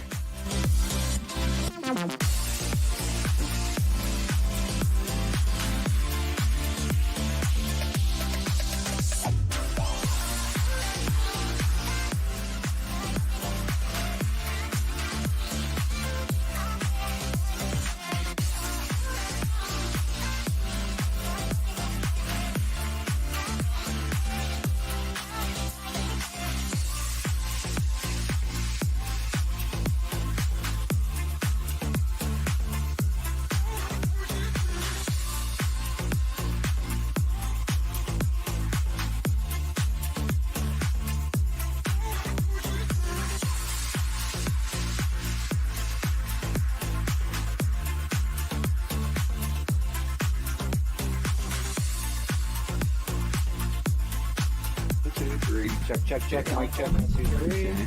Joe, lean right. We all in? We good? Would you? Check. 1, 2, 3. Check. Hello. Check. 1, 2, 3. No, check. Check.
And welcome back. We've all been giving, by the way, BK and Joe, our favorite duo from the drone zone, are joining us. And Isabella. Hello, everybody. It's the four of us. Hello. Hello. Hello Yes, there. very nice. And so you guys, of course, photojournalists that you are, I'm sure you have guesses as to where the mystery cam is. We have Brandon saying Texas and Louis saying Mississippi. I'm saying Nashville. Okay, we got a Tennessee. That's good. You can I go said for the whole Kentucky. state. We got a Kentucky. Bella, what are you thinking? I'm going to go with B. Miguel and say Texas. Okay. What? I think, the thing is, we have hundreds of cameras, but every once in a while one pops up from like 8 months ago or a year ago or whatever. I think this is looking across the river into Ohio from Kentucky. Oh. And I just see Outlaw here saying maybe it's Portsmouth, Ohio. I couldn't even remember the name of the town, but I think that's probably a pretty good guess. All right, so, ladies and gentlemen, here she is, Isabella. Do I get to do it? Oh, of course. Drum roll. You do. What could it be? Ready? The winner is South Portsmouth, Kentucky. There you go. Yeah. Oh, so there's a Portsmouth, Ohio. So it's like a dual winner. And the camera, what building? Now, look, they don't exactly have high rises over there on the Ohio side, but they got like 8-story buildings. What camera is up there like 1,000 feet taller than any other building? That's wild, isn't it? That is crazy. Yeah. It looks like it's higher than the mountains. Maybe it's a live drone. Could be. Could be. Just sitting there all day. Can we just get a verification? Yeah, it's not a drone. From these guys? So I win. Sure. Ron, what do I win? Well, we still haven't come up with any prizes yet for victory on the mystery cam. All right. Just get a high five. No, I know for sure. Okay, so this is great. Now, Bella, so here's the situation. First of all, fantastic that you get to host for a while. Thank you. Okay. Yay. We would love to have you at the microphone more often. Thank you. Okay. File that away with, the man. Dave. Big Dave. Yeah. Oh, he's a guy that can make that kind of thing happen. There he goes. There he is. Daily. See, daily. But we also have, by the way, Ty had to take off to go get ready for the noon news. But we got BK and Joe. And so regular viewers know that every so often when there's a cool new episode of the Drone Zone, it's time to bring these guys on and show the highlights. We have to go over it. Yeah. We do. We got to do our media blitz. Yes, right. Promote the show. Which begins and ends here with Fox 10 Talks. Pretty much. Okay, so let's take it away. We're going to talk Lake Havasu. Yeah. Okay. You guys have been out there in the past. What brought We've been you out this there time? many times. Well, we love going to Lake Havasu City. Yeah. We were out there they have a great state parks there. Yes, right? We were at Lake Havasu State Park. Okay. And Cattail Cove State Park, and it's just so neat to see beaches in Arizona. Okay. Right. So Which here we go. actually have beaches in Arizona. It's like, you wouldn't think we have beaches in the desert, but here we are. We have a beach. Wow. Yeah, and Cattail Cove is more one of the hidden gem state parks, I'd say, of this state. It's a small little state park. It's got a beach, it's got camping, it's got trails, and this is, of course, the Lake Havasu Bridge, which is the iconic... The London Bridge, The London right? Bridge, yeah, London Bridge, the iconic London Bridge in Lake Havasu City. And there you go, the beaches. Wow. It's 3 hours away from downtown Phoenix. Okay. Yeah. So it's not bad. This great day trip. Spend the night. And I think it's kind of got that beautiful. Grand Canyon phenomenon going, which is, it truly is so cool, and yet you live here in the valley and you're like, someday I'll go there. Right. And there are people that never go see the Grand Canyon. There are a lot of people that have never taken that 3-hour drive, Joe, like you're talking about. You could do it at a day trip or probably better as a full weekend. Sure. But a list just came out of favorite spring break vacation spots in the USA. This is for the spring break crowd, the younger demo, as we like to call it. And people just love going to Havasu and hanging out. What do you think? It's insane. Spring break at Lake Havasu is insane. It's like... if that's your first time visiting, probably not to go during spring break. Okay. Because you're going to see thousands and thousands of people. They have a party on the lake. Yes. All that stuff. And on the boats. On the boats, yeah. On the beaches. Yeah, it's wild. It's a wild, wild time. Yeah. Now, that was not the first time you went there. No, Lake Havasu? No. Yeah. No. But you've been a couple of times, or yes or no? Or We've done a bunch of droning in Lake Havasu. Yeah. Right. They love us there. They pretty much roll out the red carpet for the drone team now. Right. Yeah. The last one I saw there was your Christmas special. Yes. On the with London Bridge. Christmas London Bridge. lights on the London Yep. Bridge. Insane. And that was beautiful. Insane. That was so beautiful. That's what made the whole city dronies. Yeah. After that episode aired, they were like, "That's amazing." Now, I hear we have a second VO on this. I don't Hold know on, if Ron. it's... Speaking of the London Bridge, though, we do have a piece of the London Bridge we brought with us. We brought back to Original. Are Foxton you kidding me? Talks, yeah. Look at this. I don't know if we can get a close-up of that, but yeah, sure we can. Hold it right up there. It says, authentic granite chip from the world's most famous bridge, a monument of 2,000 years of history, and a new bond of friendship between the nations and cities London, England, and Lake Havasu City, All right, Arizona. here we go. Right here. There is let's the... get that close up. Look at this. There you Look go. Right there. Look at Dave on cam 2 or cam 3. Look at this. Right there. Wow. Holy cow. How are they chipping off, or was this done a long time ago, or what? I'm not sure. Yeah. I'm not sure how Well, they got that. But I'm not going to argue. I'm not going to say No, I know. it's authentic, right? Right? It's probably worth millions. Yeah. It's priceless, right? Priceless. After the Berlin Wall fell, people were like collecting little chips and bits of the Berlin Wall. So I mean, a little piece You of can put it on history eBay. here. What's your eBay page? Yes, BK right. Drone Zone Okay. eBay? BK Drone Zone, yeah. eBay, we'll see how much it goes for. How much did you purchase that for, friend? I think it goes for like a couple dollars in their gift shop. Couple dollars. Yeah, so you, so get you to could own a probably piece put it of on the London eBay Bridge. for $20. I mean, it seems rare. Yeah. Right? Yeah. To me, anyway. It is very rare, I would say. Okay, well, let's talk a little bit about your other episode, which is Trains. Trains off the rails. Yeah. Yeah, we love. Where are you guys flying? Right here. In Chandler at the Arizona Railway Museum. They have a bunch of vintage cars and engines, and some you could even walk through. You can go through the steam engine and ring the bell. They have a small museum there where you can look at artifacts, just to look, to see what it was like, at a train station back in the day. It's that's so cool. very cool. Well, it's all about the history of the railway in Arizona. Go to YouTube and you can watch all the episodes of the Drone Zone. Yep. We love the Drone Zone. And All so right, does guys. Louis Gonzalez. He's in the That's chat so saying great. hi. Yeah, All right, for sure. hello. We're going to let you go. We have a Okay. special guest we're going to bring on here in the last couple of minutes of our program this morning as we approach 12 Thank you, noon. guys. Thank you, Bye, Joe. guys. Thank you, BK. We got the Reverend Maupin coming in here. We're looking forward to our visit this morning. Let's see. I think we'll put you in this chair right over here. Here is the big switch over. Look at how smoothly we do all that. See, I managed to get Dave with a cameo right there. Reverend Maupin, thanks for joining us today. Thank you for having me. We got the news early this morning of the passing of Jesse Jackson. Do you have a couple of stories? We only have just a few minutes. Do you have a couple of stories you want to share with us? Well, yeah, I'll do. I'll give you three. One, okay, great. And not too recent history. We were the last people to get arrested with him protesting here. Okay. When we were protesting, calling for the elimination of the filibuster at Kirsten Sinema's office here, back when she was a senator. So this is the last time he was arrested for civil disobedience.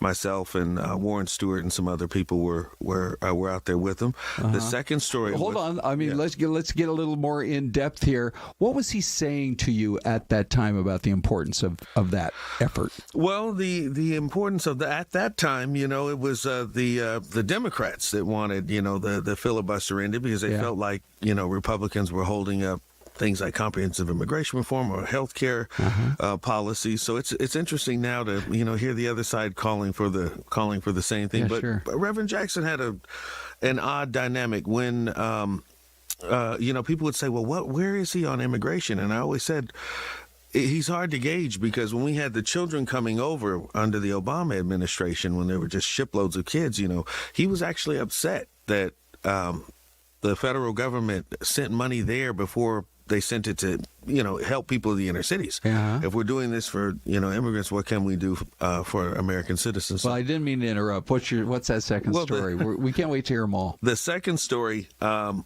tell you the first time I met him. he was speaking at Tanner Chapel AME Church on 7th Street and Jefferson. And my grandmother's a pretty iconic civil rights leader here, Opal Ellis. She and Lincoln Ragsdale and Reverend George Brooks at the time were a part of his presidential committee. I got my original Look at that. Jesse Jackson for president button here right here. Okay. Yeah. Wow. And that's 88. I got that was the big one too. That was a big one. But they, I never asked for anyone's autograph, but I wanted his autograph. So my grandmother dug an index card out of her purse and she said, "Well, go get it," Yeah. So and they, pulled me up to the front. And I just remember looking up at him. And for anybody that met him, like on an intrapersonal level, he seems like he's 10 feet tall. His hands seem like 3 times the size of a, this is like seeing a real life hero, Yes. And certainly he was bigger than life. The older I got, I obviously realized he wasn't a giant, but in heart and in mind, I think he definitely was. Yes, that's a perfect way to put it. Beautiful testament. Yeah. All right, story number 3. Let's hear that one. Story number 3 is going to be, I'm sorry. My sister, if she's watching. We were at Reverend Sharpton's annual convention, April 4th, New York City. I think it was 2008. Okay. We're walking into the ballroom where all the VIPs are, and when I'm walking in with Reverend Jackson, we're talking and everything, and he tells my sister, "Now don't get nervous. When we open this door, you're going to see a lot of famous people. Don't get nervous." And I turned to her and said, "Don't get nervous." Right. So we open the door, and I'm walking in, and I'm used to it, but it's Tyler Perry and James Brown and Spike Lee and all these people, and Donald Trump, who wasn't the president yet, but they're supporting it. And my sister and the couple of people who were with us just kind of froze, and so they didn't make it in. The doors kind of closed on them. I remembered saying, bye. And he says, it's like that sometimes. Man. So that's what I learned. You got to keep pace with them. Yeah. So it was a very exciting run with Reverend Jackson. How do you think he'll be remembered? I think he'll be remembered. By the way, we've got just a few seconds left, but in a nutshell. In a nutshell, I think one of the greatest moral, spiritual, and intellectual leaders. He's as eloquent as William F. Buckley, as passionate as Winston Churchill or Ronald Reagan, and as smart as a whip. Wow. Yeah. Beautifully said. Thank you. Thank you. Okay. We really appreciate it coming in. Absolutely. This morning. Absolutely. And taking a few minutes to celebrate a life so well lived. Thank you. Okay. Reverend Maupin, thank you. Thank you. And we are already up against our break. Bella, it's time here at noon to wrap it up for today. Goodbye. Yeah. This was a great show. It really was. Really liked the show today. Thanks for watching, everyone. Bye-bye.